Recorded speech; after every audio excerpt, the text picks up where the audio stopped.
Bom dia a todos, salve Maria!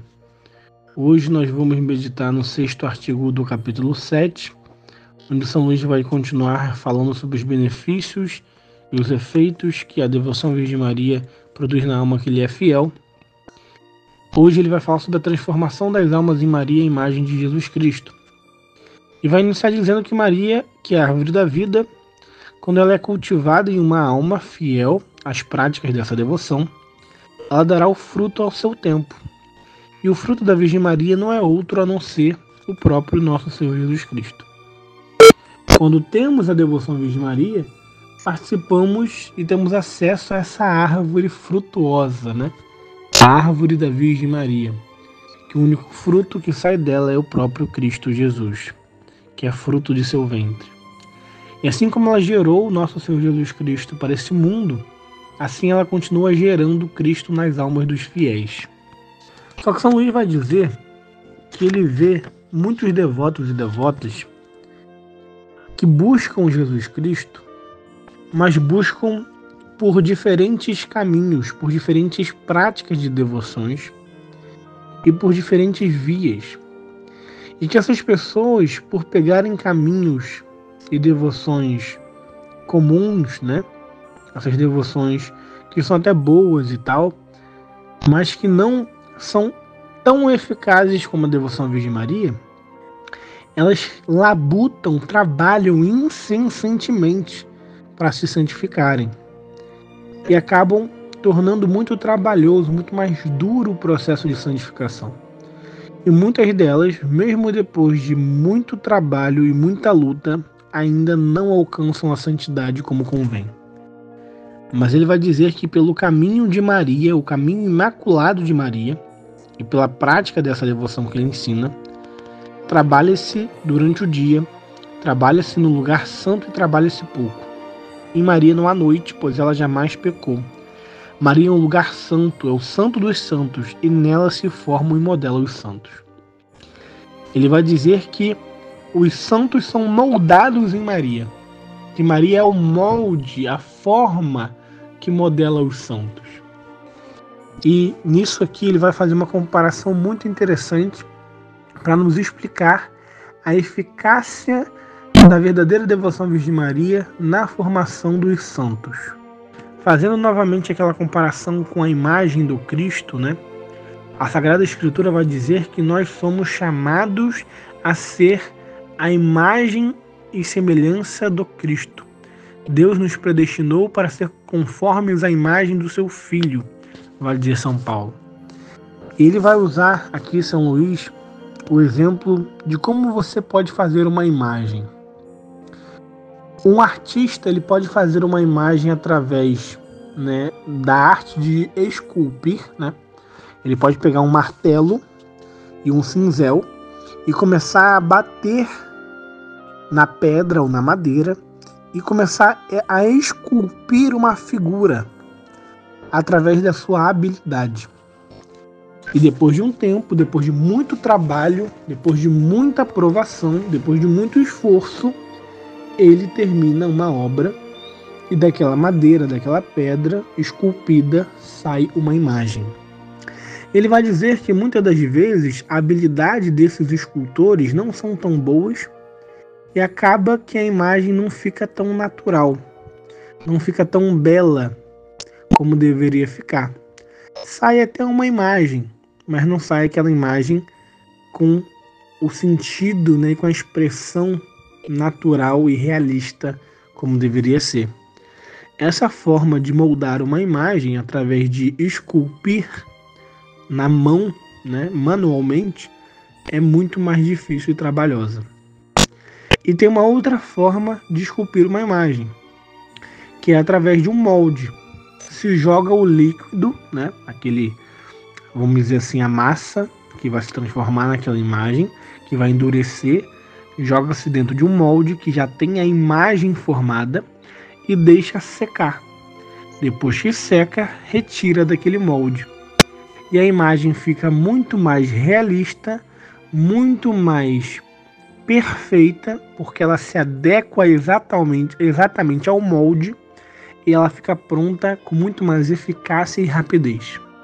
E usando essa comparação, ele vai dizer que muitas pessoas no caminho da santificação buscam se assemelhar à imagem de Cristo, como esse escultor que prefere esculpir na pedra ou na madeira a imagem com seu próprio esforço e trabalho. E muitas dessas pessoas, depois de anos e anos e anos de luta e esforços, acabam até chegando a um grau de santidade, mas não aquele grau de perfeição que deveria chegar, porque os seus próprios esforços não foram suficientes.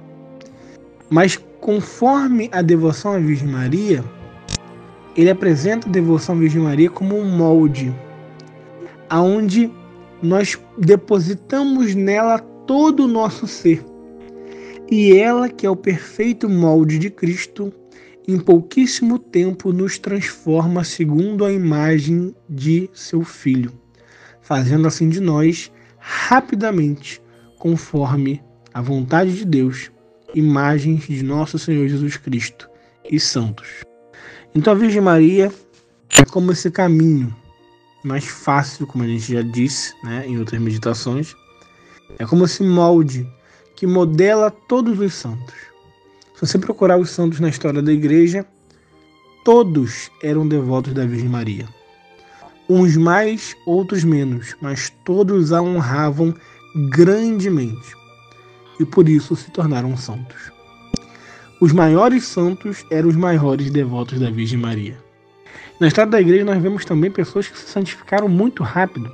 Pessoas que, por exemplo, viveram uma vida de pecado em grande parte da sua vida. Foram pessoas que viveram dissolutamente em pecado, em tantas coisas ruins, mas nos últimos anos da sua vida se converteram e rapidamente alcançaram a santidade. Outros, por exemplo, como o Beato Carlo Acutis, um jovem de apenas 15 anos que será canonizado em breve, morreu em santidade e em breve será um santo da igreja. Em tão pouco tempo de vida conseguiu santificar grandemente. E ele era um grandíssimo devoto da Virgem Maria. Então nós temos vários extremos, pessoas que se santificam completamente no final das suas vidas, faltando pouquíssimo tempo para morrer. Outras pessoas que no início das suas vidas se santificam rapidamente e morrem jovem, mas morrem santas. E outras pessoas que duram a vida inteira tentando se santificar, algumas conseguem e outras não. E esse é um processo que todos nós deveremos passar. Se não formos santos aqui, deveremos passar pelo purgatório, porque no céu só entra santo, ou santos ou nada. E o molde da Virgem Maria, essa perfeita devoção, essa verdadeira devoção, nos trará rapidamente esse caminho de santidade que Deus nos exige. E São Luís, ele exorta para que nós não sejamos como esses escultores que depositam a sua confiança na sua própria força e habilidade para esculpir em uma pedra ou madeira a imagem de Jesus Cristo, mas que possamos depositar a confiança nesse molde perfeito que é a Virgem Maria, que rapidamente nos conduzirá a esse processo. E para encerrar, ele diz uma coisa muito interessante, que é o seguinte: lembrai-vos que só se lança no molde aquilo que está fundido líquido, isto é, que é mister destruir e fundir em vós o velho Adão, para que venha a ser o novo em Maria. Isso é interessante, porque quando alguém vai formar uma imagem usando um molde, é necessário que deposite ali a massa do molde em forma líquida.